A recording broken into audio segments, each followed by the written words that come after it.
All right, everybody, let's get started. Good afternoon, folks. Welcome to the Lunchtime Discovery Series. It is good to be with you again for another edition of our program. My name is Chris Smith. I'm the coordinator for current science programs at the North Carolina Museum of Natural Sciences, and I get the pleasure and privilege of being your host for the Lunchtime Discovery Series.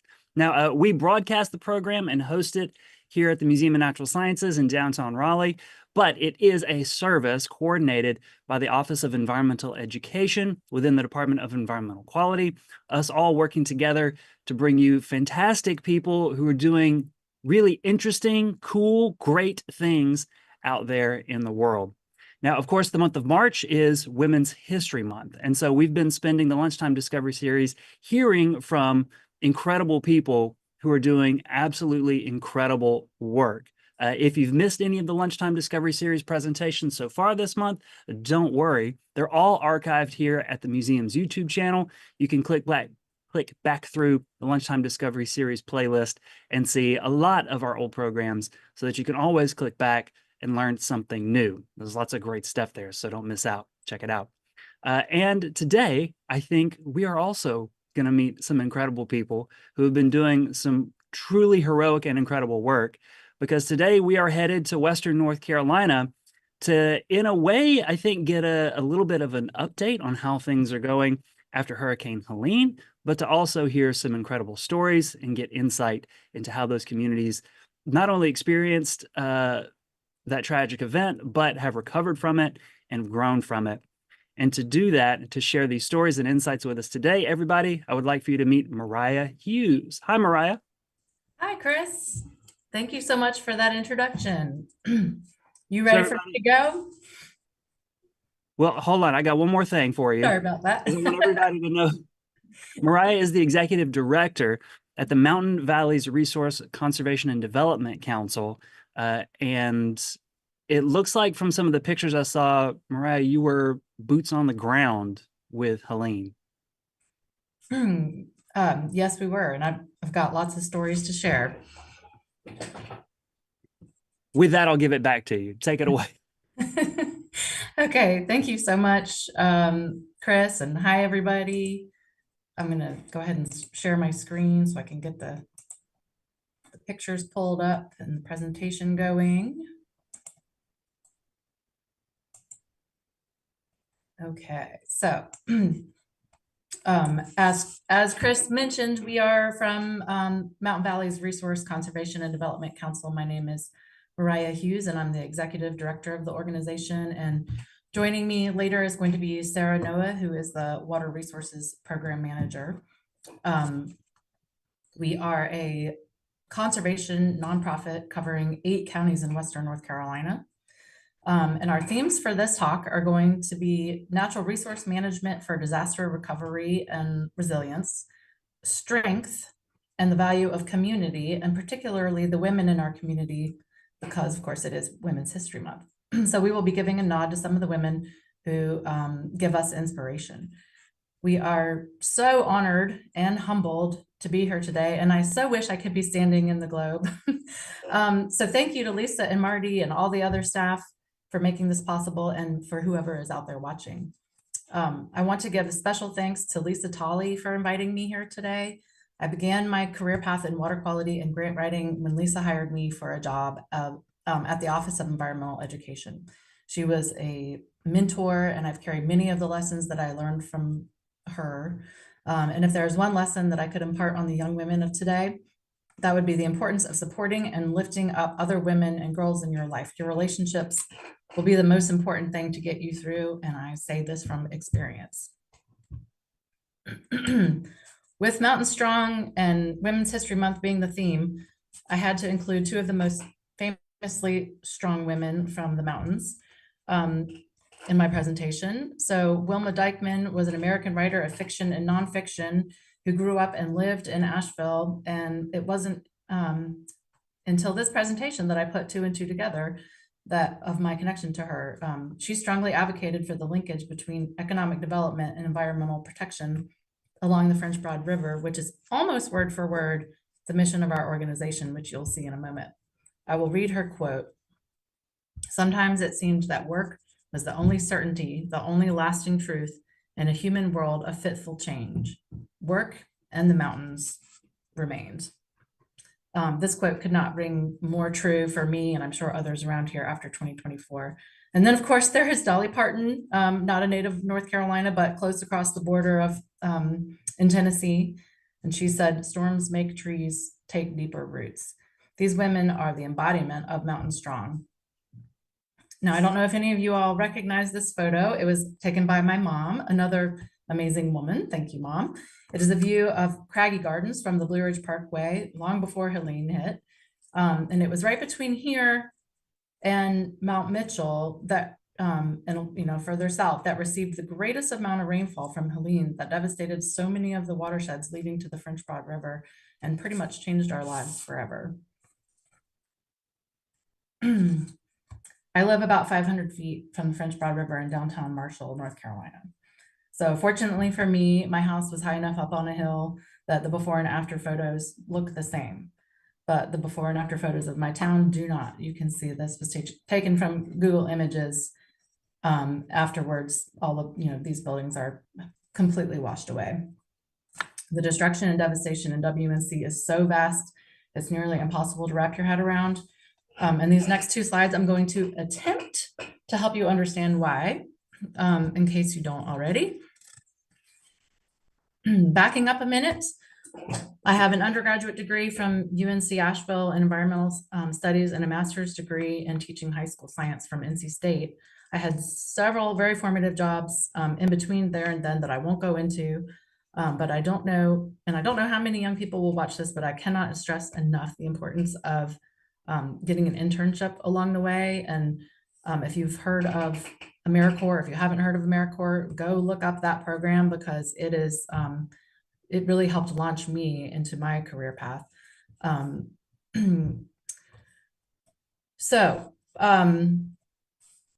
Like I had mentioned earlier, I really got my start on my current career path working at the NC Office of Environmental Education as their River Basins Program Manager. I taught high school science for a couple of years before this, and I learned that the concept of watersheds was for whatever reason, watersheds and river basins was a really hard one to grasp. So I really like these materials, and you should go to their website and check out what they have. You can learn more about your river basins. But here I will attempt to explain a river basin because it's the only way to understand how a band of 20 inches of rain in a localized spot, 20 inches probably between 20 and 30, in a localized spot could wreak havoc for hundreds of miles. So it's easier to envision in the mountains. But I like to think of it like, I like to think of a river basin as a bowl, and the outer edges of that river basin are the rim of the bowl. And so every single drop of water that falls within that rim is going to either soak into the ground or it's going to flow through one of the many other streams and tributaries until it gets to one final body of water. And in this case, the one I'm pointing to being the Yadkin PD. So when I heard the forecast when Helene was coming and the predicted amount of rainfalls coming along with it that just kept going up and up, I got worried, very, very worried. And I knew this was going to be really bad. So again, I'm going to continue to attempt to try to explain from a river basin standpoint. So this is the French Broad watershed, and you've got up here is Tennessee, down here is South Carolina. This is all North Carolina. And I'm telling you the story of Marshall because I live and work in Marshall, but you have to understand this whole area was very devastated. But people that come and visit me, sometimes or if you're riding around in Madison County, it doesn't look like, oh, this isn't, there wasn't as much rain that fell here. Like all the rivers and streams didn't flood, but except for the ones that are along the main stem of the French Broad River and also the Ivy River. But you can see one of the reasons why we were devastated so bad is because we are at the end of this huge watershed. So we've got almost all of Transylvania, Henderson, Buncombe County, and Madison County, and all the tributaries that from all this huge watershed that come down to Marshall and then Hot Springs before leaving into Tennessee. And this is an image of the rain that fell, and the purplish, we're getting up into the 20s, which is an insane amount of rain, which that's as much rain that might fall here in a summer in 4 months over the summer, and we live in practically a temperate rainforest. So that's just an unfathomable amount of rain to land in 24 hours. And it really let out and dumped along the peaks here. This map doesn't show the topography, but the rim of the bowl, think about that. The headwaters are the peaks, are the mountain peaks when it comes to the mountains. So the water rain bands really fell out along here. And so all that water rushed into this watershed and also down into Polk and McDowell and Rutherford and the Broad River, and also the Catawba River watershed here. And not only that, but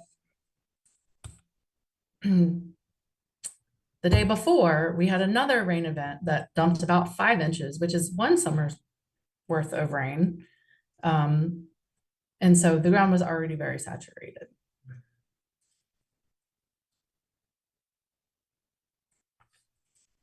So this is, the result in the accumulation of you can see how it's sunny out, but it's the result in the accumulation of all the water that fell in the watershed above us and came and inundated the town. And this video says it better than me. So I'm going to, another amazing woman from our town, Sarah McGinn, narrates this video put together by West Ash. And this gives you a good idea of what happened here and the response from the community.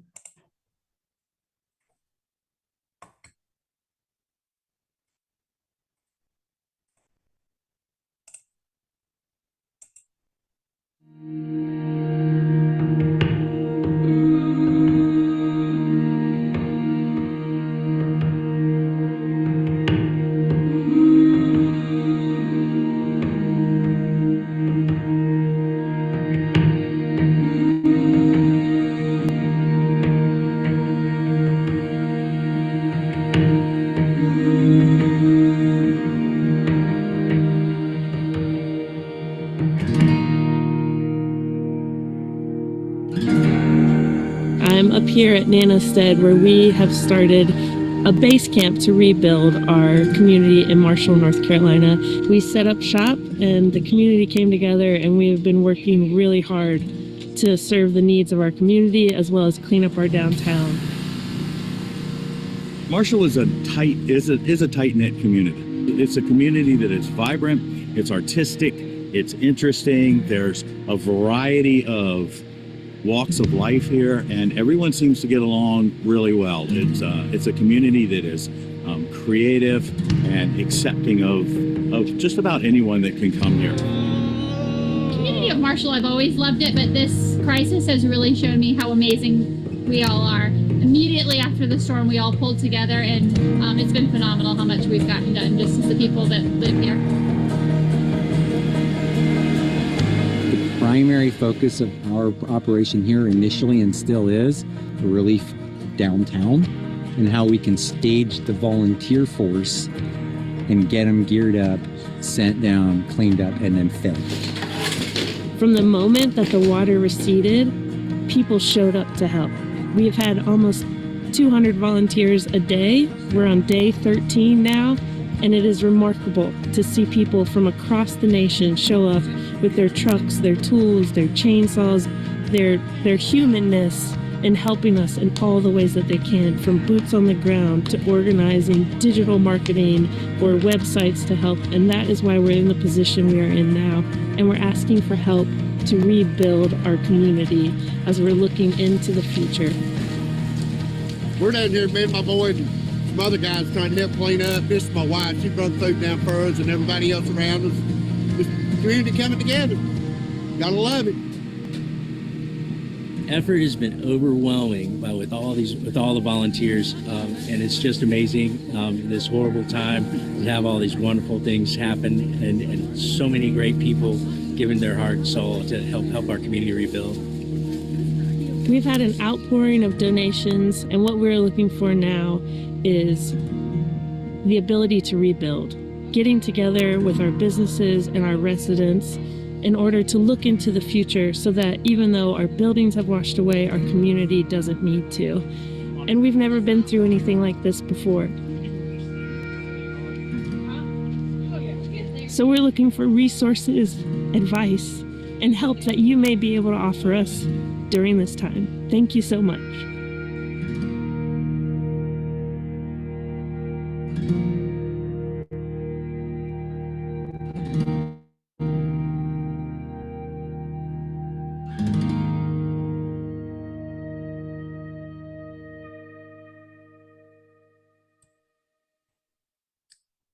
So that, I don't remember when that video came out, but it was kind of towards the beginning. And I'm really, these next few slides are going to show you some really amazing women who were some of the, boots on the ground first responders, and were directly impacted because they owned buildings downtown, and they come with a lot of hope for rebuilding.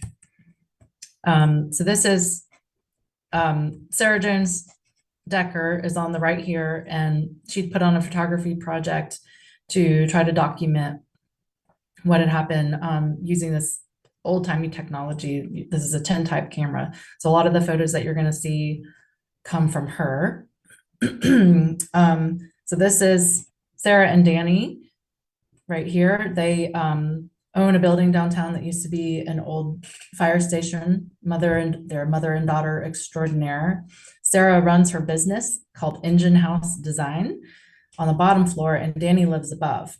Sarah has helped Mountain Valleys in nearly every business and every nonprofit in Madison County and beyond, around our borders, with their branding. So you could probably tell from that video, but the flooding was up to the second story. And so they were out of home and office. But Danny has since moved back in, and Sarah's office, as of today, may be back open already, if not really soon. This is Lois standing where her building was. She lost her home and all of her earthly possessions. She is an artist credited for cultivating Marshall's art community over the last 30 years. Lois is not only a force of creativity, but also of positivity. I love the story of Sarah Decker told me that she insisted on smiling for this photo, which is pretty much unheard of because you have to stand there you have to sit still for about 15 seconds while the film exposes. She is also quoted after seeing her place for the first time after Helene. She said, "I get to my place and all I could think was, this is beautiful because everything looks like art and everything looks beautiful to an artist," she said. So attitude is everything. She has not decided yet what to do with her building and her location, but she has a safe place to live for now. Lori is a force of nature. She dug this animal waste bin out of the ground from our public park after it got buried in the storm because she was, quote unquote, sick of looking at it across from the river. She was downtown literally every day for over a month, digging her people out of the muck shovel by shovel and then rebuilding. And she has since moved back into a downtown apartment. This is Risa. She owns Madco Brew House, the infamous spot to grab pizza and a brew downtown. She was head of the Downtown Marshall Association for many years and has been instrumental in economic development of downtown Marshall. The bottom left picture is of her son outside of her restaurant after the flood. It was on the front page of the Washington Post and then went on to be chosen one of the most powerful images of 2024 and displayed behind Eric Church even at the Country Music Awards when he dedicated a song to Helene. She is having her grand reopening this Friday. and is working with the rest of the downtown businesses for a grand reopening of the town the first week in May. So yay. And then last but not least, I mean, there was too many people to even put up here. This is Jess. She is director of Madison Soil and Water. She's one of our organization's most collaborative partners and is overseeing the Herculean task of waterway debris removal.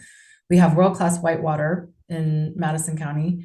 So this is not only important for the environment, but also for public safety and for the economy.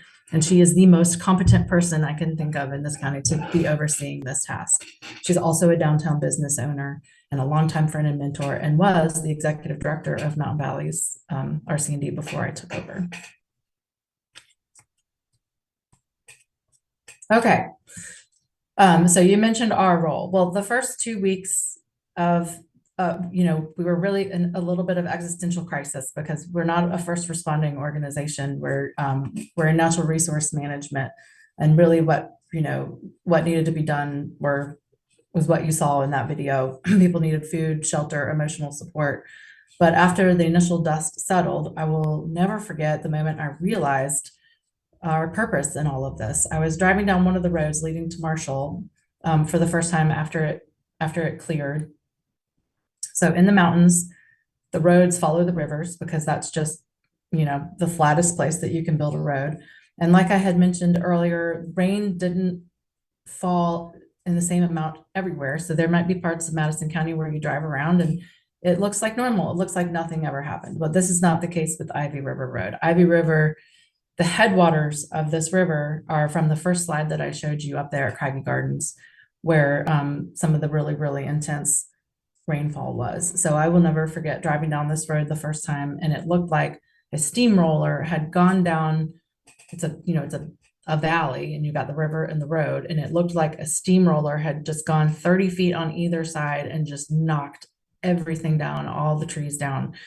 And there in the middle of it all was a house standing, and a project that we had done years before where the trees held up and the bank had not eroded away. And that's when it hit me. This is what we need to be doing. This is what we need to keep doing. We're already doing it, and we need to get back to it because there's going to be more hurricanes and more devastation like this. So I will show you another positive and hopeful video that shows a little bit more about this site and some of our response.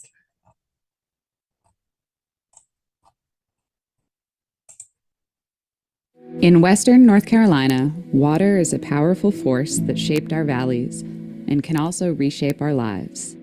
When Hurricane Helene hit, many communities in these mountains witnessed just how destructive that force can be. Mountain Valleys has been working in the area to stabilize stream banks with native plants for over a decade. Helene has given us the opportunity to see how well these projects fared. We're standing at a project that we completed back in 2017. When we use the term resilience, this is what we're talking about. This is what it looks like. The plants here really did their job holding the bank together. They're still alive. Ultimately protected the house because the house didn't get undermined from the land below it eroding away. We hope to use this as a proof of concept to help other landowners recover and be more resilient to future flooding. In the aftermath of Helene, Mountain Valleys mobilized quickly to stabilize stream banks left vulnerable to future storms. We started with Blennerhassett Island, Marshall's essential community gathering spot. We go to the island and play games and stuff, but now we can't. We go down to the river and stick our feet in the water. It's just like the only place that we could go, and it was so fun. It was a good place to play with your friends, and you could see the river, and I really missed it. It's not there anymore, and you can't play on it now. With a team of experienced contractors and volunteers, we repaired over 1,000 feet of critical shoreline. The plan here is to, after removing all the trash, all the debris, grade out the soil to a flat surface and plant all native plants. We want a diverse mix, so we'll just kind of mix all this up. Those plants grow roots rapidly, and those roots all lock together and they hold that soil in place. You'll be able to see it. We'll have green out there in a couple of weeks, where everything else is dust and mud and destruction. Here's, life. life starts anew here. Mountain Valleys has stabilized over 3 miles of stream banks in western North Carolina. Since Helene, we've seen a sharp increase in applications for urgent stream bank repairs. Our team and our partners have the skills and experience to help western North Carolina recover with resiliency. Visit our website to apply for our program, and please consider a donation to support our work.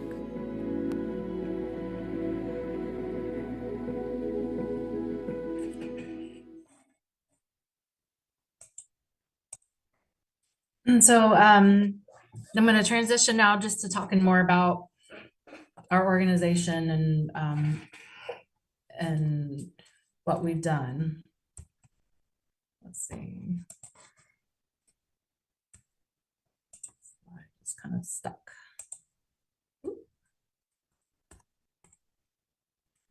There we go. Okay.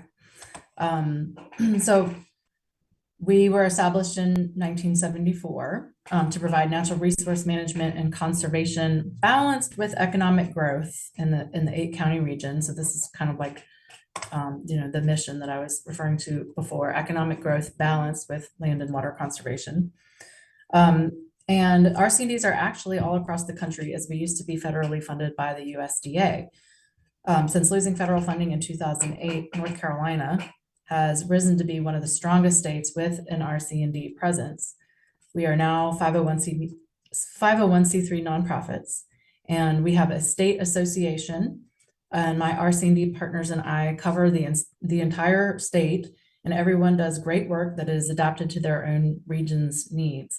And I encourage you to look up the North Carolina Resource Conservation and Development Association and see who represents you, depending on where you live, if you live in North Carolina.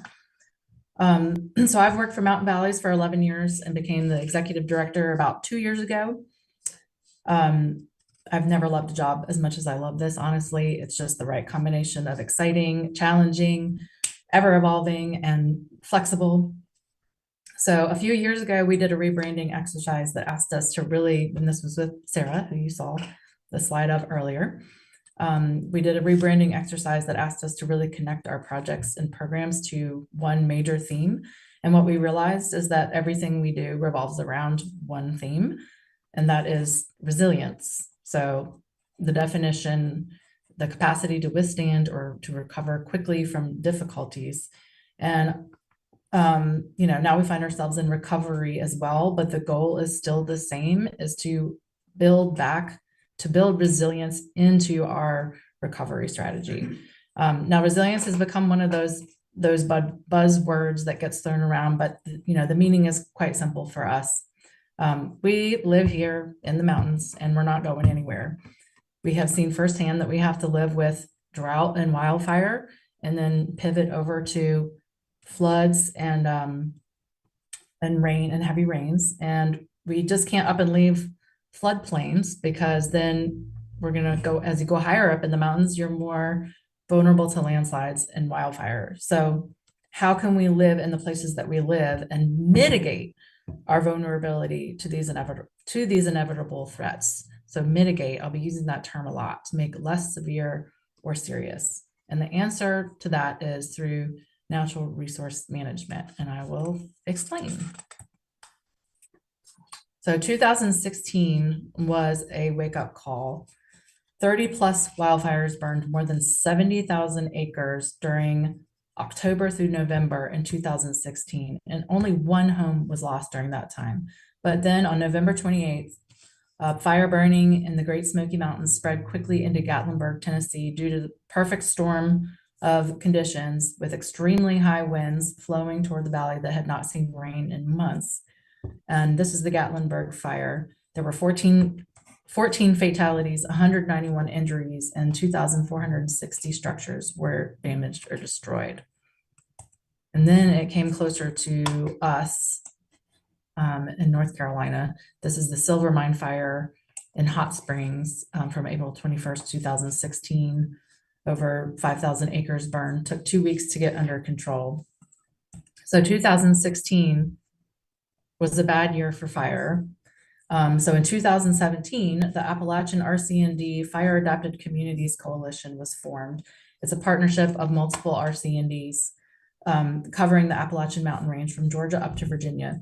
We each set out to spread resources and fire adaptation concepts to the communities at risk from wildfires along the Appalachian Mountain chain. So the goal of the coalition is to transform our mountain counties into fire-adapted communities using established methods from FireWise USA and the Fire Learning Network, where people educate their neighbors, family, and friends to live with fire. So it's giving them the tools to then do it themselves.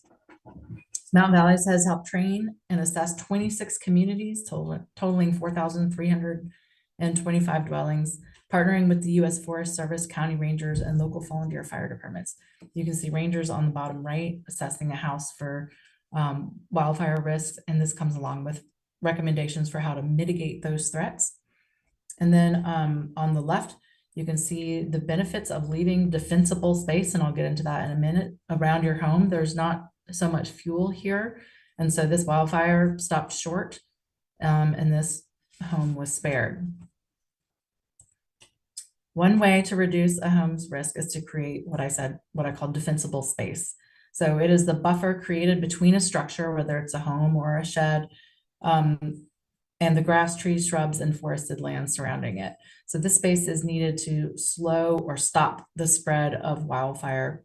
And there's different prescriptions depending on where you are in the zone for how many plants, what kind of plants, how far away the plants should be from each other, down to even what kind of building materials that you should use. And as part of our involvement in the Fire Adapted Communities Coalition, we had a mitigation program in which we would hold mitigation work days. And we had a cost share program to help pay for mitigation around homes. And these are the impact results that we visited. Over 80 homes were treated and 4,500 cubic yards of debris removed to create the defensible space within 100 feet of the home. And it is needed now more than ever. So this is a photo post-Helene. This is called blowdown, and we see this in many, many places around the mountains. And a lot of times you'll have homes in the middle. This is a tinderbox, literally a tinderbox. So the need is more than ever now to do this type of work. And we're seeing wildfires already. This is normal. This is wildfire season, but the threat is larger now due to all the down debris. This is one that was in McDowell. Fortunately, no structures burned in this, but you can see there was destruction. And oops, let me get back. There were 3 wildfires this past weekend in Polk County. We also help participate in prescription burns. So we're a partner of the Southern Blue Ridge Prescribed Burn Association. We've assisted over 2,000 acres of prescription burns, sometimes called controlled burns. Basically, the area is prepped to prevent spread, and then you wait until the conditions are just right, so there's like practically no risk of it spreading. And you can see from the photos that it reduces the fuel load, and that's the purpose. Using a slow, low intensity fire, so that if wildfire strikes, it won't have as much fuel to get so wildly destructive. And you can see this is obviously a controlled fire because there are people standing right next to it. I still don't know that I could handle that unless it were in a pit or something like that. So these are 2 other amazing women in this field. And this was a prescription burn out at Bailey Mountain Preserve in Mars Hill.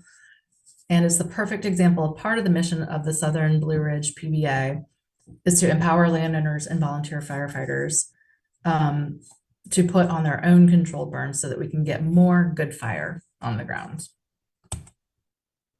And another program we have is called WNC Energy Cap, and it provides technical and financial assistance to farmers and small businesses to reduce their energy costs with alternative energy and energy efficiency projects. We are especially encouraging farmers who lost product in Helene to sign up for our program so that they can have backup power for produce coolers, electric fences, wells, etc. the next time that there is an extended power outage. And you can see our impact numbers over the years, and these are growing. And I am going to pass it over now to Sarah, who is our Water Resources Program Manager, to tell you more about our Shade Your Stream program.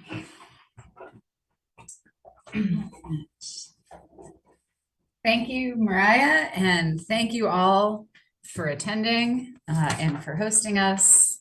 And I just want to say how much I appreciate those incredibly impactful stories. As a fellow Marshall resident, it's been an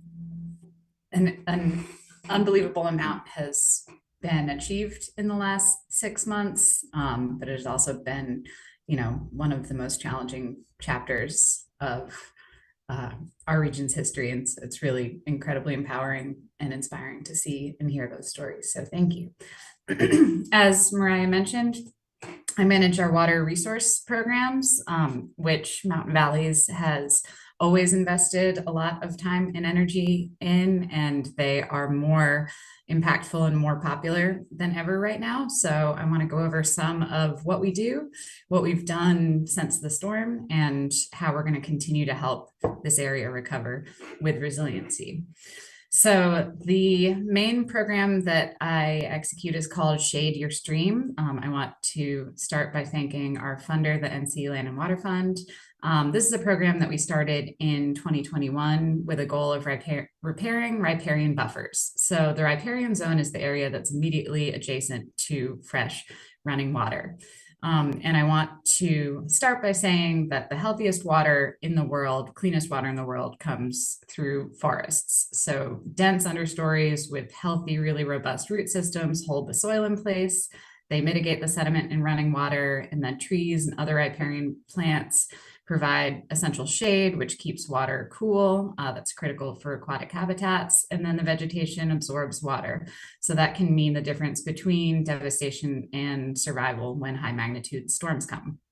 So that's a little insight into what makes riparian buffers so important and why we invest in them. Unfortunately, areas along the water can be subject to being developed, especially in the mountains where the topography of the land makes flat land really hard to come by. So in Western North Carolina, many people live and particularly farm along the water. So landowners who live along streams and rivers were subject to extreme erosive forces during Helene. So here we see an example of a farmer's field in Madison County that had severe and dangerous vertical erosion after Helene. Once a bank gets cut like this, the water is going to continue to erode and undercut it, causing further land and vegetation loss. So we were able to work with a trusted partner to stabilize using a log vein and soil lift and revegetate with live stakes and a mix of woody and herbaceous plants. By pairing our Shade Your Stream funding with some additional emergency funding, we were able to tackle projects like this and continue to tackle projects like this, which we see throughout our area. So we've received over 75 applications for this program since Helene, and we're prioritizing sites where farmland or structures are threatened by flooding. Since December, we have stabilized over 10,000 linear feet with over 11,000 native plants and live stakes. So in the history of this program, since we started it in 2021, we've stabilized nearly 25,000 linear feet total of stream bank with biodegradable matting made of coconut coir and native live stakes, seeds, trees, and shrubs. That's nearly 5 miles.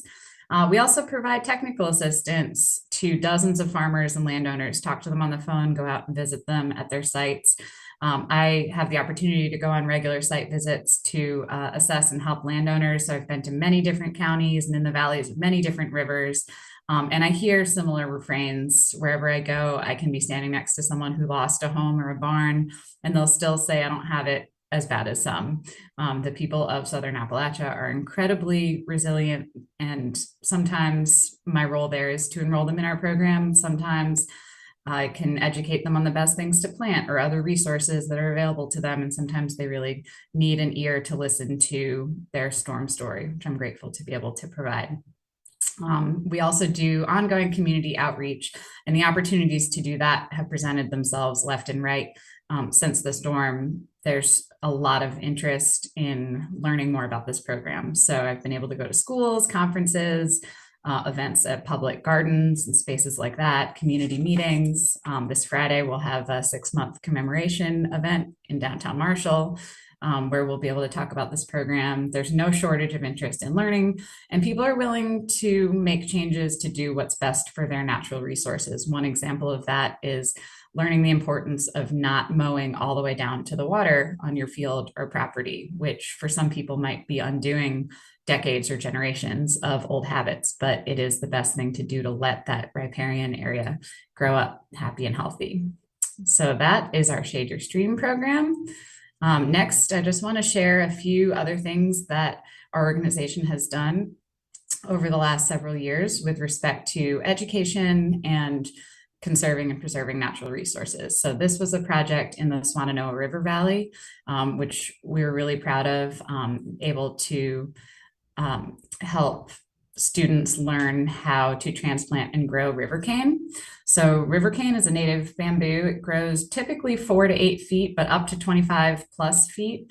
The roots hold soil in place. The stalks and leaves slow floodwaters. They can reduce stormwater runoff, filter pollutants, create wildlife habitat, really all the same goals as our Shade Your Stream program, but these dense groupings of river cane are called cane breaks, and they really do an excellent job preventing soil erosion.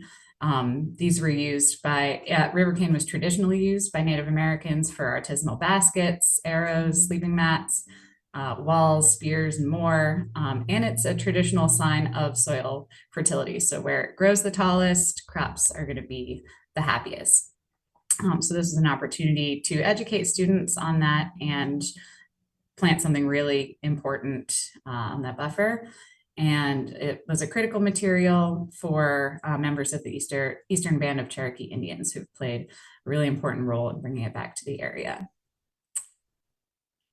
All right, next I want to share a little bit about our Kids in the Creek program. So through this, we were able to reach hundreds of 8th graders over the course of 2 days of classes. And they learned about riparian buffer health and aquatic macroinvertebrates, bugs that can be found in various places in the water.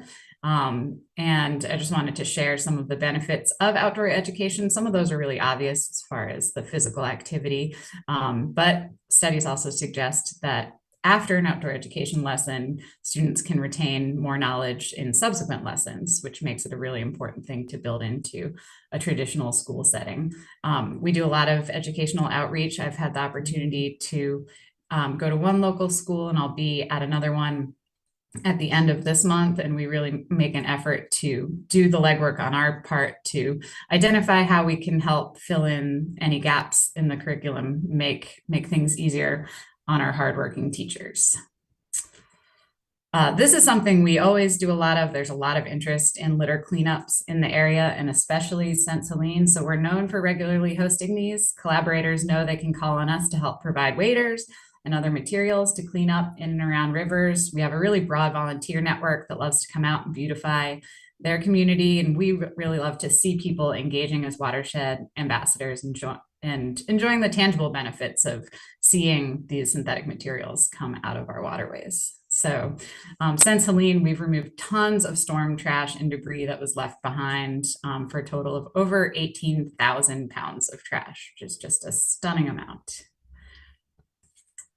This was a workshop that we hosted that we were really proud of. We had a lot, we got the benefit of a lot of good amplification on social media and through our local newspaper, and over 100 people showed up. That's not to mention an additional, over a dozen people who reached out on the phone or via email saying, I can't go or I don't live there, but can you tell me about it and, explain it to me, and what did they learn? This was a bank stabilization workshop, so teaching people how to address their own eroding banks, and they were able to apply for our program as well to come out and do bank stabilization. But they were able to learn these low-cost methods to mitigate future land loss, and the best place to purchase the materials, how to apply the materials, how to cut their own live stakes, and how to apply their live stakes, as well as using mushroom spawn to expedite the process of converting all this downed woody debris into soil, which is a really interesting component that a lot of people enjoyed. So these were led by some local collaborators. Rodney Webb is local to our area, who taught the mushroom portion, and then John Henry Nelson taught the live staking and stabilization portion, and has done a lot of volunteering to stabilize banks in his hometown of Mills River. So I just want to give him a shout out for that since the storm. And the work at Blennerhassett Island continues. So these pictures capture what is going on with the drainage right now. Now that we've cleared tons of trash and debris and stabilized the banks, we're going to help address the drainage and assist in making it a safe place for recreation. We've been trusted collaborators with the town of Marshall for many years, and they are willing to partner and work with us and let us take lead on making sure that the natural resource concerns at the island are addressed so that the stormwater and rainwater moves safely through it and in a way that people are able to come back and use the island in its recreational capacity. Before the storm, Blennerhassett Island was where people came to hang out outside in downtown Marshall. It's a beautiful island in the river that used to have some town, way back in the day, had some critical town infrastructure, but is really just importantly a green space where people can walk their dogs and where concerts would be held and people would meet and work out and kids would play. And I just wanted to share that one of the last communication I got before we lost cell and internet and the ability to communicate with the outside world for 3 days after the storm, was letting me know that our friend's 8th birthday party that we were invited to, that my kids were invited to, had been postponed. It was to be held on the island the weekend that Helene hit. And I think the text just said, bad weather's coming, Junu's party's postponed, everyone stay safe.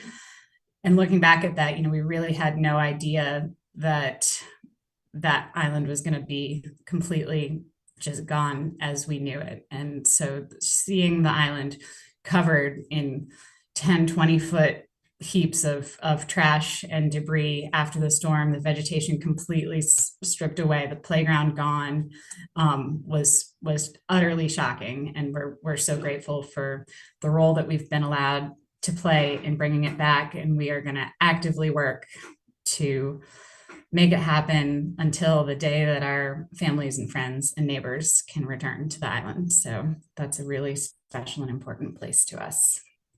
And lastly, I'm very grateful to sit on the board for our long-term recovery group called Madison Alliance for Rebuilding Communities, or MARC. Mountain Valley's RC&D and other nonprofits started meeting in the aftermath of Helene within a couple of weeks to address unmet needs, and that has turned into our long-term recovery group. This partnership has had really critical support from local government, faith leaders, nonprofit leadership, as well as NC-VOAD, and critical funders who attend meetings. So we've had a lot of support as that continues to evolve to address the housing needs and other really critical needs that remain after the storm. So we're grateful to help produce the blueprint for recovering with resiliency for our friends and neighbors. And there's a long road ahead, but we've seen firsthand what our community is capable of. The work of recovering and creating a more resilient future requires a really tireless attitude and a selfless one, and it's humbling and gratifying to be among the members of our community who are dedicated to seeing that recovery through. So we're grateful to be a part of it. All right, stay right there. Okay. We're going to do these last couple together and quickly. This is just an overview again of the impact numbers, which I like seeing, because in our day-to-day we're pushing a lot of paper and making a lot of phone calls, and so it's nice to see all in one place the actual impact that we have on the ground. We're very much a project action oriented organization that works with landowners and puts projects on the ground, less of a quote unquote environmental advocacy is what you could say. So it's nice to see these numbers all in one place. And we could not do it without the support of our partners and sponsors. And this is in no way no way an exhaustive list, but just wanted to give a shout out to these folks. And you'll notice a lot of them are government. In the soil and water conservation districts are one of our most prominent partners. They have a long history with RC&Ds, and they're, a lot of their, our board members are representatives from the soil and water conservation districts. And the reason why we have a lot of these government partnerships is because we want to make sure we're not duplicating efforts, and so that we can combine what we're offering and fill holes and fill gaps that so we can meet the needs of our community more effectively. So yes, thank you to our partners. And this is our last slide. I know it's now our 51st year, but this is such a cool logo. I want to keep using it as long as I can. This is our contact information. If you have any questions, please feel free to reach out. This is the QR code to our website for those of you tech savvy people that may be sitting in the audience. Please pass along our information to anybody who you think might be interested. And if there's time left, Chris, we can go ahead and answer some questions if any have come up. Well, first, I will encourage everybody who's watching to leave their appreciations for you in the chat, because this was an amazing presentation. Absolutely incredible. Thanks, Chris. We appreciate it. Y'all did a fantastic job sharing these stories and sharing so many diverse stories. And it's just amazing to see. Well, thank you. And, I've tried to emphasize that, we're only one little part of this. And so we can't tell the whole story. We can't represent Western North Carolina, but, I think we can represent Marshall pretty good. Well, and so special for us too, the viewers, because, well, kind of like you alluded to with the image of the business owner's son sitting on the chairs covered in mud, right? Like, it was the scenes from Marshall that so many people across the country and around the world were exposed to. And so to see the continuation of that story and to see the strength and resilience that people like you and your neighbors are working and building into Marshall and Madison County, and then trying to spread that into the rest of Western North Carolina, I think just feels really special to be a part of. So I'll remind all of our viewers, yes, you can drop questions for our guest speakers there in the chat on YouTube. We have several minutes left in the program, so we've got plenty of time to take your thoughts and questions and get them into the show. And right now, everybody is just like saying thank you so much in the chat for like we've got the Community Housing Coalition of Madison County said, great job, so grateful. Stacy and Steve, loving the work. I have a question for you, something that I'm curious about, because I've seen the story go different ways in different parts of North Carolina. Particularly, for some reason, I was thinking about erosion, for example, on North Carolina's coast, where the sand washes away, and then so often the immediate reaction is renourish, bring sand in, or build a wall. And we go for other like hard structures to try to stave off the impacts of nature, it seems. And then there are organizations that, similar to yours, are saying we need to find ways to work with nature because we can't actually stop it, because then a Helene comes through and can blow it all down anyway. Where do you find, obviously there's a balance there between those two solutions. So how do you find working with your partners to get that balance between, stream bank restorations, but also the hardened structures that bring maybe some added level of safety, security? Sure. I think that's actually pretty easy to answer for my part, just because it boils down to public safety and economics. So like, the DOT have their roads next to the streams. There's no room to do a proper laying the bank back to a gentle slope and planting it. And so they don't really have an option but to do hard stabilization, or there's going to be no road and we're not going to be able to get to our house. If the stream is too close to a house and that person's not going to, rebuild, once again, you might have to use hard stabilization. Where you have the room to lay the banks back, to I think it's 3 to 1 slope, right? And then put native vegetation on there. That's going to be the most resilient, lasting into the future hard stabilization will wear down over time. Water will get back in there and, create erosion behind it. But, I can't really speak for the beaches, but I just, I know that just depending on what you have invested in, what it is that you're trying to protect, it's really what your goal is, kind of determines which route to take. But I think more natural, doing more natural restoration actually creates more resilience and will last longer than hard stabilization if it's maintained in the sense of not being mowed, letting those that vegetation do its job. And you'll see a lot of beach restoration, and they say stay off the seagrass or the sea oats or whatever it is, because there's recognition of how important those plants are to that ecosystem too, and to preventing the dunes from washing away. A question came up for you in the chat from Tony, who was curious about enforcement discretion for air curtain incinerators to help get rid of downed timber, and how, I guess a couple of weeks ago, there was an executive order that allowed the EPA to not regulate the air quality from they're not going to regulate air quality on these debris removal techniques in order to help get rid of things like down timber that you mentioned in your presentation, which looks like it goes back to like October, November, when DEQ requested permission from the EPA and was granted back in 2024. This is for using what?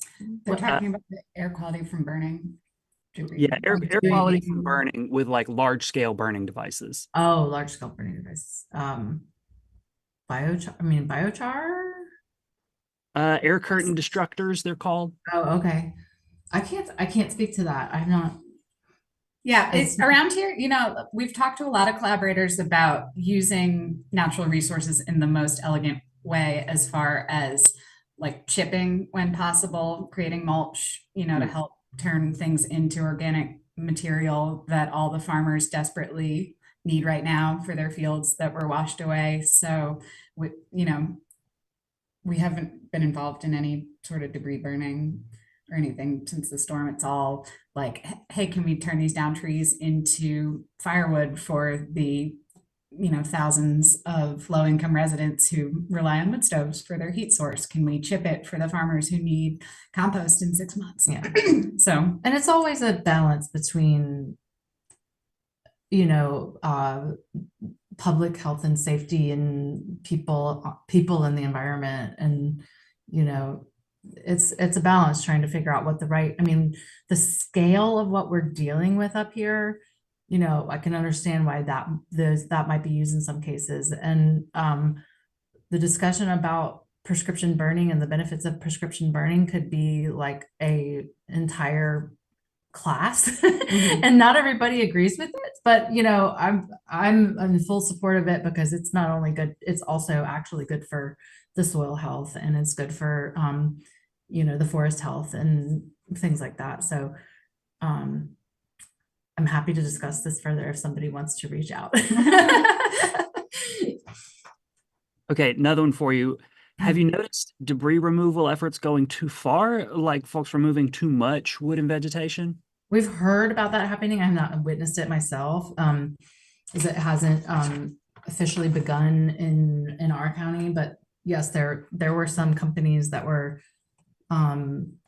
removing some of the vegetation that should have been left, and that got put out that got shut down pretty quickly, actually, because some people noticed it and turned it into the right people. It's a very, very, very large scale effort. And so having, more eyes on the ground and folks watching out for what's going on has been really helpful. And just not let that happen. Yeah, I can't imagine even just the communication that has to happen between so many different people. I mean, like, I can't get 5 people to agree on what to have for dinner, but trying to coordinate a third of the state's recovery effort. And in a place where we haven't done it to this scale before. Yeah. So, yeah. It's been alphabet soup is a term that's thrown around a lot. So tell me then, we've got like a couple minutes left. What are you most looking forward to in the days ahead? What's the job? What's the task that you're really sinking your teeth into? The island, Blenhasset Island, right? Absolutely. Yeah. And then in our Shade Your Stream program, and we're getting ready to bring on a crew of people through this workforce development program that are going to be hired through a temp agency, but we're going to be their host site. So we're going to have a lot more boots on the ground to help with these kinds of projects. And these people that lost their jobs from Helene and are really excited to get back to work. That's exciting. Tell us again, because every time we talk about this, people are always, at least even in maybe just the backs of their minds, they're thinking about ways that they can still help. Are there ways for people here in Raleigh or elsewhere to be able to contribute? Well, I mean, shamelessly donating. I mean, people still need money. There's that helpmarshall.org. We'll give you a lot of options if you wanted to help this particular area. If you wanted to donate money to us, we would, we are very responsible with our funds and efficient in the way that we use them. And we are very aware of the needs and can put them on the ground where they can be most helpful. So yes, I would say that if you ask almost anybody in this area what we need, it's money, and it's for that money that's there in the legislature to be released as well. We're also welcoming volunteers to the area. We were inundated and stunned and so grateful for all the volunteer support we got into late fall, and it dropped off during the winter for obvious reasons, but volunteers are coming back. And Marshall's just one of many towns that benefits from, continued volunteer support. And you're welcome to reach out to us for, we can connect you to volunteer coordinators who can connect people with projects every single day. Not to mention, there are businesses, small businesses that have suffered through the last 6 months that are slowly starting to reopen who, need that support. Oh yeah, well. we need tourism. Yeah. Come back. Come get a pizza. For real, you said that the pizza and brew pub was reopening this weekend. They've already had their soft opening in there. Yeah. So that's really exciting. I mean, what a great thing to hear about first off. But I was just like, okay, Marshall is on the map. Oh yeah. We are cannot be back. held down. And I think our town manager, I just would love this quote. He said, "Marshall doesn't make any sense, but we all love it." Because it is literally in a floodplain, right? But there's nowhere else to go. It's straight up hills. So we're coming back. The creative life on the river. That's fantastic. That's great stuff. Mariah, Sarah, thank you. Thank you so much. much. Thanks for spending part of your afternoon with us. Thank you, everybody, for tuning in to this edition of the Lunchtime Discovery Series. I know you liked it. It was great to see so many people up in the chat dropping their appreciations. Excellent questions from everybody as well. And of course, we'll be back here again next week. We've got another Lunchtime Discovery Series for you. So mark your calendars. Head to naturalsciences.org for more programs and events just like this one. That's the museum's website. And if specifically to sign up for the email newsletter for this lecture series, if you want to get the link in your email inbox, all you got to do is go to eenorthcarolina.org. That's the website for the Office of Environmental Education. You can see their upcoming programs, events, and sign up for the newsletter. Take advantage of that. We'll look forward to seeing you all again next Wednesday. Take care. Stay safe out there. Be kind. We'll see you again soon. Bye, everybody. Bye, and thank you.